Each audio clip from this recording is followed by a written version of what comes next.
Praise the Lord. एक बार फिर से परमेश्वर के प्यारों और परमेश्वर के लोगों, एक बार फिर से आप लोगों के सामने आने के लिए मैं परमेश्वर का बहुत धन्यवाद करती हूँ कि परमेश्वर ने एक बार फिर से मुझे मौका दिया कि आपके सामने परमेश्वर के वचन को लेकर आऊँ। और चाहती हूँ कि जिन्होंने अभी तक विश्वास नहीं किया है प्रभु यीशु मसीह पर, वो विश्वास करने पाए, क्योंकि परमेश्वर चाहता है कि हर एक जन उन्नति करे, परमेश्वर के पवित्र लोग उन्नति करें। तो आइए हम देखते हैं आज के वचन के द्वारा, जिसमें इस तरह से लिखा है।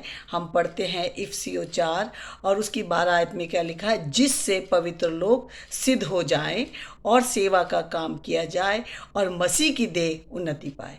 तो ये कैसे होगा? जब तक मसीह की देह, पवित्र लोग जिन्होंने यीशु को अपना प्रभु, अपना उद्धारकर्ता ग्रहण कर लिया है, वो लोग प्रभु के वचन को पढ़ेंगे और प्रभु के वचन को शेयर करेंगे, तभी तो देह उन्नति कर पाएगी। हम लोग सब एक ही देह हैं मसीह यीशु में, जिन्होंने यीशु को अपना प्रभु और अपना उद्धारकर्ता ग्रहण कर लिया है। तो आज क्या है, आज हम देखेंगे कि परमेश्वर क्या चाहता है मनुष्य से, और परमेश्वर ने मनुष्य के लिए कौन सा कार्य करने के लिए दिया है, जिसके लिए हम पढ़ेंगे। यहाँ हम देखते हैं पहला इतिहास और उसके दूसरा इतिहास और उसकी 16 बाब और उसकी 9 आयत में लिखा है देख। यहाँ पर परमेश्वर कहता है देख। जब तक हम परमेश्वर के वचन को नहीं देखेंगे तो हम नहीं समझ पाएंगे कि परमेश्वर मुझसे और आपसे क्या चाहता है। यहाँ लिखा है देख, यहोवा की दृष्टि सारी पृथ्वी पर इसलिए फिरती रहती है कि जिसका मन उसकी ओर निष्कपट रहता है, उनकी सहायता में वे अपनी सामर्थ्य दिखाए।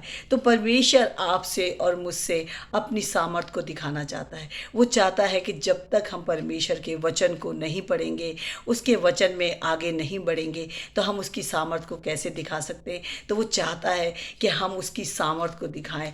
और वो चाहता है, जिस तरह से उस एक समय था कि लोग जो थे वो राजा को मांग रहे थे कि हमें एक राजा दे, राजा दे। इस्राएली जाति जो थी वो राजा को मांग रही थी। तो उन्हें राजा मिला, शाऊल जैसा राजा। लेकिन शाऊल जो था परमेश्वर की नज़र में सही नहीं था। लेकिन परमेश्वर की निगाह तो एक ऐसे मनुष्य पे लगी हुई थी जिसे उसके परिवार के लोग कुछ नहीं समझते थे। शायद आज आपके परिवार में भी आपको कुछ ना समझते हों। और जिस तरह से मैं भी अपने परिवार में छोटी थी और सब में छोटी हूँ, और सब लोग मुझसे बड़े थे और सब लोग मुझे शायद कुछ नहीं समझते थे, लेकिन परमेश्वर की निगाह जो थी मुझ पर भी लगी थी, और वो आज निगाह जो है आप पर भी लगी हुई है। और आज हम देखते हैं कि वचन में परमेश्वर की निगाह किस पर लगी हुई थी, एक ऐसे मनुष्य पर जिसे उसके परिवार के लोग कुछ नहीं समझते थे। यहाँ हम देखेंगे पहला शमूएल उसकी 16 आयत में, यहाँ हम देखते हैं कि जब जो येशे था, येशे का जो बेटे थे वो बहुत सारे बेटे थे, उनमें एक बेटा जो था बहुत ही खूबसूरत था। तो जब शमूएल को परमेश्वर ने बोला कि जा और तू उस घर में जा और वहाँ पर क्या कहते उसके बेटे को अभिषेक करना।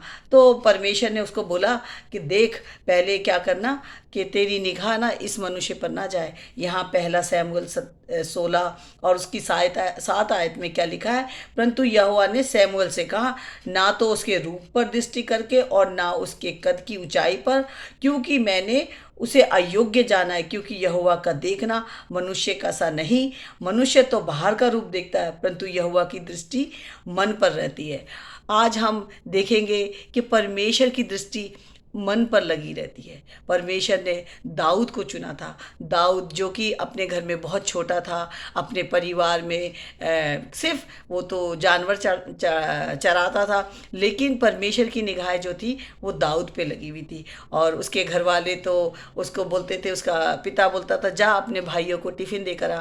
तो वो ये सोचता था शायद मेरा ये काम चलेगा, लेकिन वो नहीं जानता था कि परमेश्वर जो है मन को जानता है, परमेश्वर जो है मन को देखता है। लेकिन परमेश्वर ने दाऊद को देखा, क्योंकि दाऊद जो था बहुत होशियार था, बहुत ताकतवर था। मीन्स ताकत इन द सेंस कि वो विल पावर में बहुत स्ट्रांग था, क्योंकि वो जानवरों को चराता था, अपनी भेड़ बकरियों को चराता था और भेड़ बकरियों को भयानक भयानक जानवरों से भी बचाता था। तो परमेश्वर देखता था कि वो कितना बहादुर भी है और कितना होशियार भी है। तो प्रभु की निगाह जो थी उस पर लगी हुई थी। और यशे ने तो क्या हुआ, तब यशे ने अपने सब लड़के, उसके सब लड़के आ गए। 11वीं आयत में लिखा, तब सैमुअल ने यिशै से कहा, क्या सब लड़के आ गए? वह बोला, नहीं, छोटा तो रह गया, अभी वो छोटा रह गया और वे भेड़ बकरियों को चरा रहा है। सैमुअल ने यिशै से कहा, उसे बुलवा भेज, क्योंकि जब तक वह यहाँ ना आए तब तक हम खाने को ना बैठेंगे। तो क्योंकि वो उसको खाने के लिए बोल रहे थे,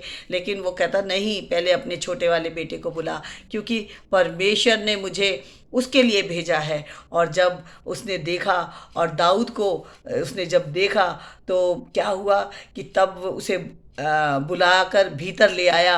उसके तो लाली झलकती थी और उसकी आंखें सुंदर और उसका रूप सुडौल था। तब यहोवा ने कहा, उठकर इसका अभिषेक कर, यही है। क्योंकि परमेश्वर जो था वो मन को देख रहा था, लेकिन वो इतना बहादुर था, उसके चेहरे पर लाली चमक रही थी। और क्या कहते, परमेश्वर ने उसका अभिषेक करने के लिए सैमुअल को बोला। तब सैमुअल ने अपना तेल का सिंग लेकर उसके भाइयों के मध्य में उसका अभिषेक किया। और उस दिन से लेकर भविष्य को यहोवा का आत्मा दाऊद पर बल से उतरता रहा। तब सैमुअल उठ को रामा को चला गया और वो दूसरी जगह चला गया, क्योंकि परमेश्वर ने अभिषेक करने के लिए दाऊद को चुना था। और परमेश्वर की दृष्टि किस पर थी? दाऊद पर थी। इसी तरह परमेश्वर की दृष्टि एक ऐसे मनुष्य पर भी थी जिसके लिए यहाँ हम देखते हैं, उत्पत्ति 6 में हम यहाँ देखते हैं कि इससे पहले आपको पता है कि जब आदम से लेके नूह तक पाप इतना फैल गया था दुनिया के अंदर कि परमेश्वर जो था दुनिया को देखकर बहुत पछता रहा था, बहुत पछता रहा था। और यहाँ पर लिखा है कि जब उसने देखा कि इस पृथ्वी पर इतने पाप हो गए, निरंतर मनुष्य के अंदर क्या है, बुराई ही बुराई हो रही है, और परमेश्वर मनुष्य को बनाकर पछताया। लेकिन परमेश्वर ने जब देखा कि उनके बीच में भी एक मनुष्य है जिसको परमेश्वर देख रहा था, परमेश्वर नूह को देख रहा था कि नूह एक ऐसा मनुष्य है जो धर्मी है, अपने परिवार के साथ रहता है। तो परमेश्वर की दृष्टि किस पर पड़ी? नूह पर पड़ी। यहाँ हम देखते हैं, परंतु यहोवा के अनुग्रह की दृष्टि नूह पर बनी रही। परमेश्वर ने नूह से कहा कि अब मैं इस दुनिया को तबाह करने जा रहा हूँ और मैं इस दुनिया को नाश कर दूंगा, इसलिए तू एक ऐसी नाव बनाना।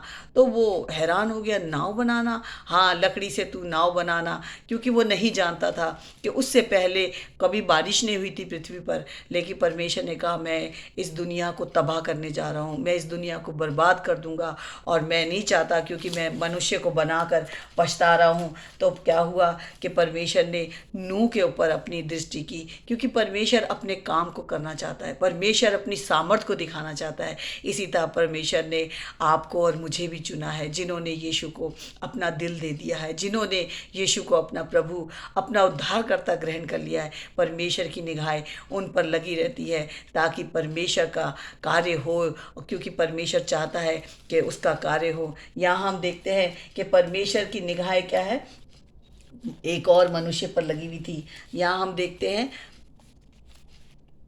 पहला पतरस उसके 3, और यहाँ पर हम देखते हैं 12 आयत में क्या लिखा है, क्योंकि प्रभु की आंखें धर्मियों पे लगी रहती है और उसके कान उनकी विनती की ओर लगे रहते हैं, परंतु प्रभु बुराई करने वालों के विमुख रहता है। क्योंकि परमेश्वर की आंखें क्या है, ढूंढ रही थी कि परमेश्वर ने पतरस को भी चुना था। पतरस एक ऐसा मनुष्य था जो कि बोलने में बहुत तगड़ा था।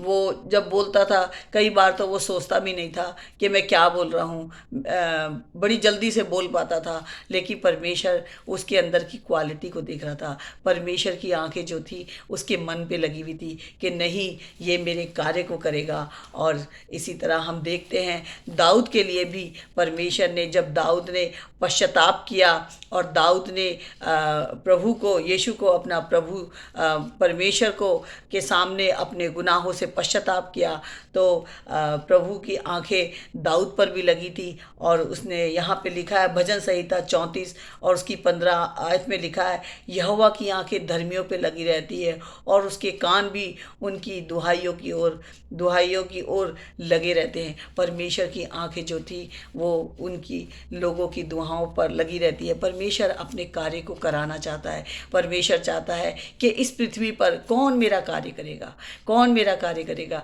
शायद आप सोचते होंगे मैं तो एक गांव में रहता हूँ, शायद आपके पास साधन ना हो, लेकिन परमेश्वर आपको देख रहा है। परमेश्वर की आंखें आप पर लगी हुई है। जिस तरह से परमेश्वर की आंखें नासरत पे लगी हुई थी, जिस तरह से परमेश्वर की आंखें जो कि जहाँ प्रभु यीशु मसीह पैदा हुए वहाँ पर लगी हुई थी, क्योंकि वहाँ के लोगों के लिए परमेश्वर ने उद्धारकर्ता को वहाँ पर पैदा कराया। और परमेश्वर चाहता था कि लोगों की आंखें, परमेश्वर की आंखें जो है मनुष्य पर लगी हुई हैं और मनुष्य जो है परमेश्वर के कार्य को करे, क्योंकि अभी भी बहुत सारे कार्य करने बाकी हैं। अभी भी कुछ ऐसे गांव हैं जहां पर अभी भी सुसमाचार नहीं सुनाया जा रहा। कुछ ऐसे लोग हैं जो अभी भी यीशु को नहीं जानते, और जबकि यीशु बादलों पर आएंगे, हर एक आंख देखेगी, हर एक घुटना टिकेगा और हर एक जुबान अंगीकार करेगी कि यीशु ही प्रभु है। लेकिन उस समय बड़ी देर हो जाएगी। परमेश्वर नहीं चाहता। क्या आज आप आलसी तो नहीं हो गए? क्या आप वचन पढ़ने में आलसी तो नहीं हो गए?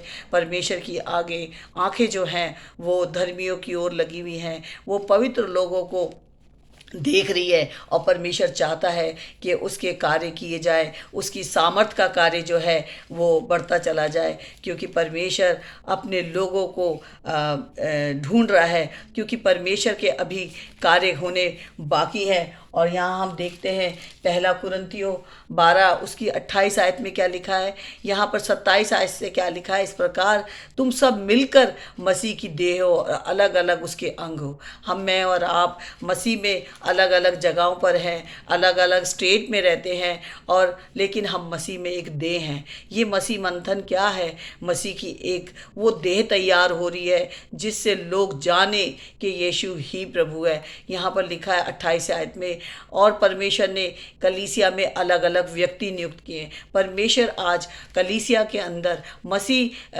देह के अंदर वो अलग अलग तरह के व्यक्तियों को नियुक्त कर रहा है। कुछ है प्रेरित है, कुछ जो है भविष्यद्वक्ता है, तीसरे जो है शिक्षक है, फिर सामर्थ के काम करने वाले, फिर चंगा करने वाले और उपकार करने वाले और प्रबंध करने वाले और नाना प्रकार की भाषा बोलने वाले, जो कि अलग अलग स्टेट में जाकर जो भाषा है वो पृथ्वी की भाषा है।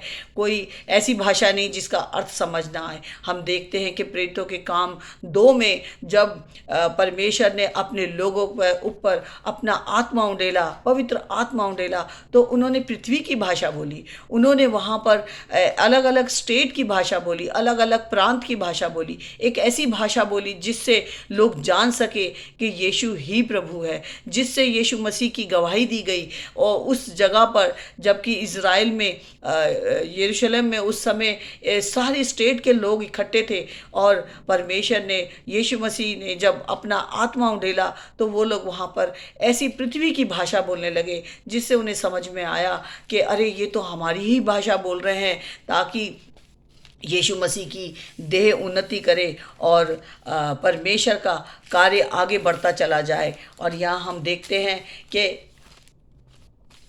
जिस तरह से हमने पढ़ा कि इफिसियों 4 में लिखा है कि मनुष्य परमेश्वर क्या चाहता है कि सेवा का काम किया जाए और मसीह की देह उन्नति पाए, जब तक कि हम सब के सब विश्वास और परमेश्वर की पुत्र की पहचान में एक ना हो जाए। आज हमें क्या करना है? परमेश्वर की पुत्र की पहचान में बढ़ना है। परमेश्वर की पुत्र की पहचान में क्या करना है? हम देह हैं, मसीह की देह हैं, हम कलीसिया में मसीह की देह है, तो हमें क्या करना है? हमें काम करना है। और क्या लिखा है? और एक सिद्ध मनुष्य ना बन जाए और मसीह के पूरे डील डौल तक ना बढ़ जाए, तब तक हमें क्या करना है, परमेश्वर के कार्य को करना है और वचन को लेना है। क्योंकि कुलसियों 3:16 में लिखा है कि परमेश्वर के वचन को अधिकाई से अपने हृदय में बसने दो। जब तक परमेश्वर का वचन हमारे हृदय में अधिकाई से नहीं बसेगा, हम कैसे परमेश्वर का कार्य करेंगे? और जब तक हम उसकी सही शिक्षा को नहीं जानेंगे तो हम कैसे आगे बढ़ेंगे? क्योंकि प्रभु की आंखें जो है वो तो ढूंढ रही हैं, ताकि हम देखते हैं एक जगह और हमें मिलता है,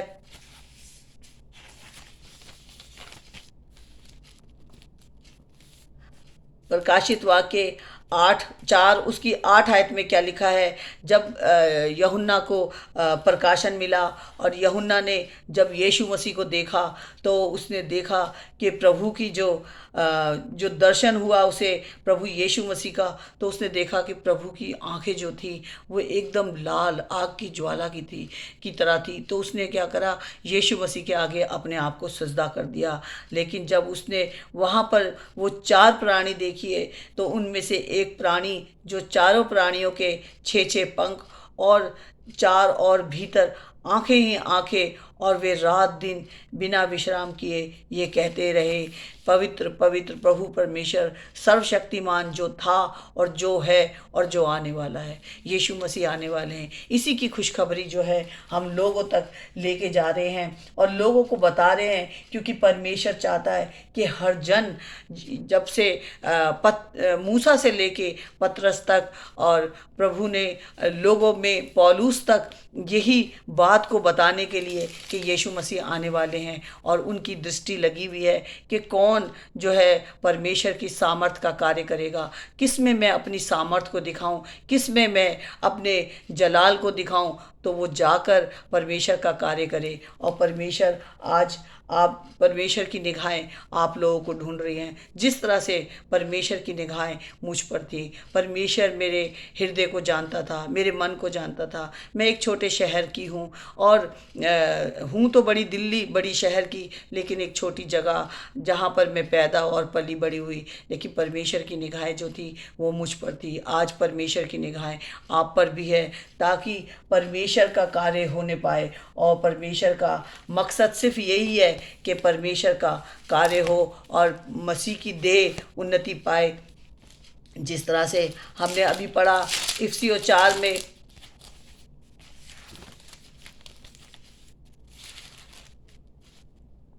कि मसीह की देह जो है वो उन्नति करे। यहाँ तक कि हमें वचन में लिखा है कि इफिसियों 4 उसकी 15 आयत में लिखा है, वरन प्रेम में सच्चाई से चलते हुए सब बातों में उसमें जो सिर है, उसमें कौन, जो यीशु मसीह है, हमारा सर है, अर्थात मसीह में बढ़ते जाएं, जिससे सारी देह हर एक जोड़ की सहायता के साथ मिलकर एक एक घटकर और उस प्रभाव के अनुसार जो हर एक अंग के ठीक ठीक के कार्य करने के द्वारा उसमें होता है, अपने आप को बढ़ाती है कि वह प्रेम में उन्नति करती जाए। ये उन्नति कैसे होगी, परमेश्वर की देह कैसे कार्य करेगी? जब हम सच्ची शिक्षाओं में होंगे और परमेश्वर के वचन को पढ़ेंगे, परमेश्वर के वचन को अधिकाई से अपने जीवन में बसने देंगे। रोज हम परमेश्वर के वचन को पढ़ेंगे और परमेश्वर के वचन के लिए हमें उसको समय देना होगा, क्योंकि परमेश्वर चाहता है कि मैं अपनी सामर्थ दिखाऊं, और परमेश्वर आप में और मुझ में अपनी सामर्थ को दिखाना चाहता है। और परमेश्वर ने आज मुझे ये मौका दिया कि मैं आप लोगों के सामने परमेश्वर के वचन को शेयर कर सकूं और परमेश्वर की सच्चाई को लेकर आपके सामने आई हूं। और मैं चाहती हूं कि परमेश्वर एक एक हृदय से बात करना, जो भी इस समय इस वीडियो को देखे उसके हृदय से बात करना, क्योंकि आप उसके मन को देख रहे हैं, आप उसके हृदय की वेदना को देख रहे हैं, आप उसे देखते हैं और आप उससे उसके अंदर अपनी सामर्थ को दिखाना चाहते हैं। जिस तरह से प्रभु ने मेरे जीवन में ये कार्य किया और मुझे इस योग्य बनाया कि मैं आप लोगों के सामने परमेश्वर के वचन को लेकर आऊं और आपके सामने शेयर करूं। और मैं चाहती हूं इसी तरह आप भी अपने आप को अपग्रेड करें। आपने अभी तक अगर परमेश्वर को जान लिया है, यीशु को अपना प्रभु, अपना उद्धारकर्ता ग्रहण कर लिया है, तो परमेश्वर के वचन को अधिकाई से अपने जीवन में बसने दें, क्योंकि प्रभु की आंखें आपको ढूंढ रही हैं। क्योंकि परमेश्वर चाहता है कि मेरा कार्य हो, और वो कार्य जब तक प्रभु यीशु नहीं आते तब तक ये कार्य होता रहेगा। और परमेश्वर आप लोग को बड़ी सामर्थ दे, यीशु मसीह नासरी के नाम से, आमीन। God bless you.